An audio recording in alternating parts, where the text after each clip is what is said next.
first of what is hopefully not many videos. I'm starting this YouTube channel to document the remainder of the journey that my husband and I have been taking to conceive our first child.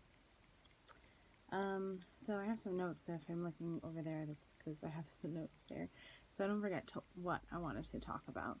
So since this is my first video, I just wanted to start off with an introduction. So again, my name is Suzanne. I have been with my husband for just under 10 years. We met in July of 2007, and we've pretty much been together ever since. Let's see, we got married in July of 2012, and pretty much since 2008 or so, we have been not necessarily trying, but also not trying. So, let's see, where should I begin? So how about a little bit of a background on me? So, when I was 12, I met a man who I trusted, and he misled me, and ever since the situation that I had with him,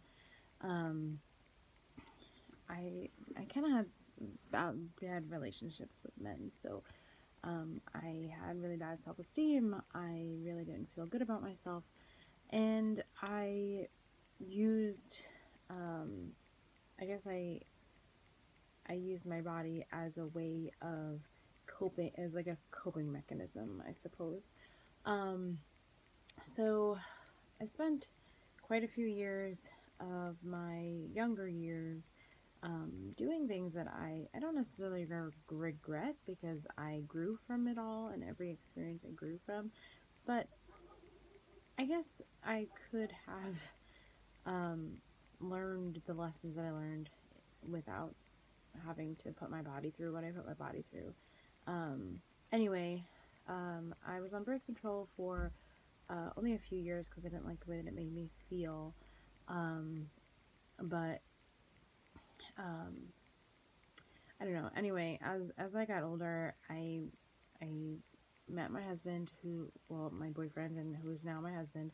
And we talked about, before we got married, we talked about how we wanted to have kids, but I never really thought that I would have kids. I don't know how to explain it, but I never really pictured myself getting pregnant, having a baby belly, and then going through with a birth and following, then having children. I never pictured that for myself. To be fair, I never pictured getting married. I never pictured hitting 21, and I'm now 30. So, just because you don't picture doesn't mean it doesn't happen, right? So, my husband and I, sorry, I'm just gonna, what did you, there we go, sorry. So, my husband and I, over the last 8.5 or so years, have been having unprotected sex. So not necessarily trying, but not necessarily not trying. And then in December of 2015, we had a very long conversation, and we decided that we wanted to try to have kids. So after a month, I decided I should go to the doctor and have an ultrasound done.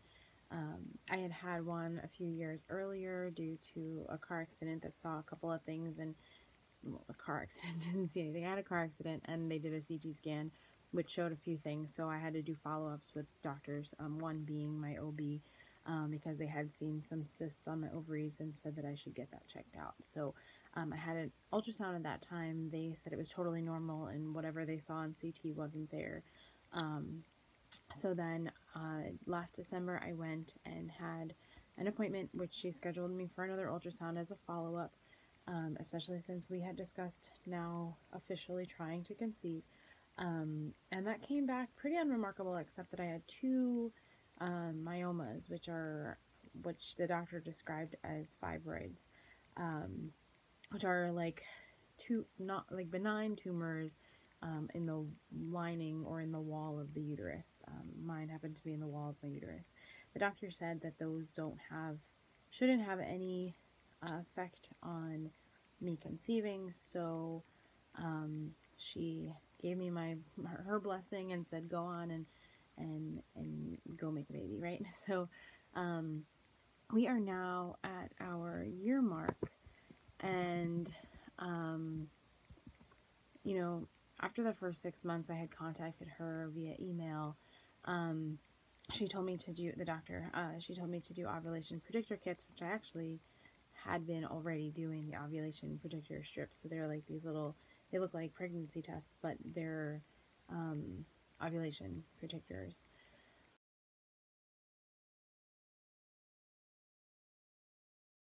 Um, so she told me to do those, and which I had already been doing, and she said try to time sexual intercourse in and around the time that the ovulation predictors are becoming positive, and then once they do become positive, make sure to have sex then.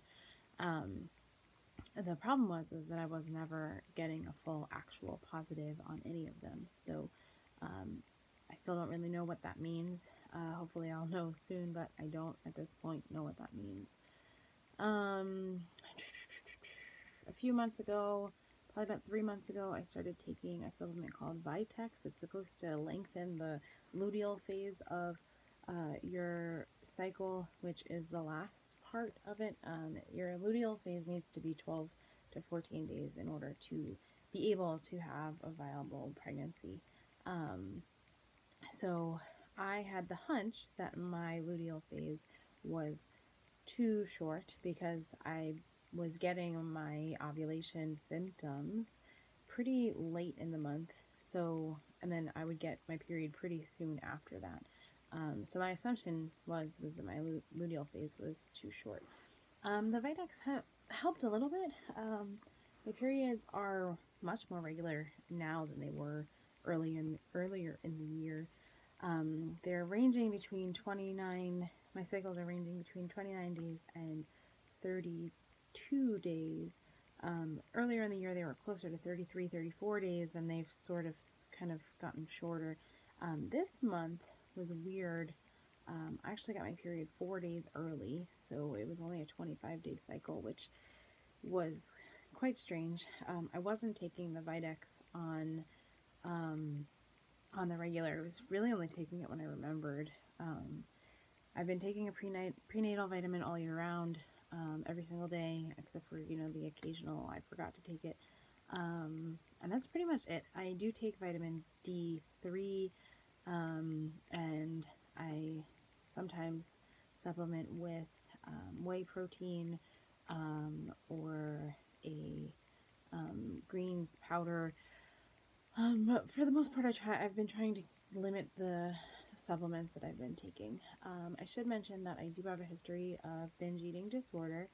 So my nutrition has been up and down and up and down. So 3 years ago, or 4 years ago when we got married, I was 132 pounds. I'm currently around 180. So I have gained quite a few pounds in the last 4 years. Prior to our wedding, I had about a year or two before that, I was weighing in around 234 pounds. So I had lost weight and I've gained about half of that back. So let's see. So it's been very hard for me to lose weight. I kind of gained it and I've been stuck at this 180 range. My physical activity has stayed pretty much the same, if not has increased. So that's part of the reason why I'm wondering if PCOS is part of the issue, or if I'm just exhibiting some of the symptoms. There's some other symptoms that are involved that I've done some research on. That it might not be that, but that's one of the things I want to talk to the doctor about to rule out. Anyway, so we are officially at our 1 year mark, and that means that we had to schedule some doctor's appointments. So I have a doctor's appointment on December 12th.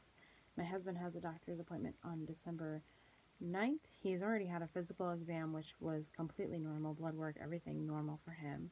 my blood work in the beginning of the year was normal, but he is going for a semen analysis, and I am going to discuss, I guess, future options. So yeah, I'm not really sure exactly what my appointment is going to be. I'm assuming that I'm going to be doing blood work and having a physical exam like she always does. I'm sure weight will be a conversation. It always is.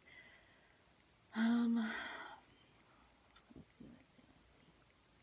I guess that's really it. I mean, right now it's a waiting game. My plan for this channel is to try to update weekly, if not definitely monthly. I'm not really sure how it's going to go because it's really going to depend on what's going on. I will definitely update probably in the latter part of the month more, just because that is when, you know, the 2-week wait and everything like that. So I'll be trying to document symptoms and trying not to symptom spot, but trying to document how I'm feeling, so that I have pretty much like a running log of everything that's going on, as well as any testing or anything that we may do from here on out. I will mention that my husband and I have spoken about the things that we are willing to and not willing to do. At this point, we are trying to conceive as naturally as possible. So if it is my luteal phase that's the problem, then doing what we can to lengthen it. If it is ovulation that's the problem, doing what we can to have an actual ovulation and healthy eggs. If it's the sperm motility or the amount of sperm that he has, it's the problem, doing what we can to try to increase that. So at this point, we are looking to just keep you guys updated, and hopefully if anyone is going through the same thing, we can support each other. I want people to know that they're not alone in this. I know I'm not alone in this. And thank you for your support and for checking out my first video. And I guess what do these YouTube people say? Subscribe to my channel. I look forward to keeping you guys updated. So, talk to you soon.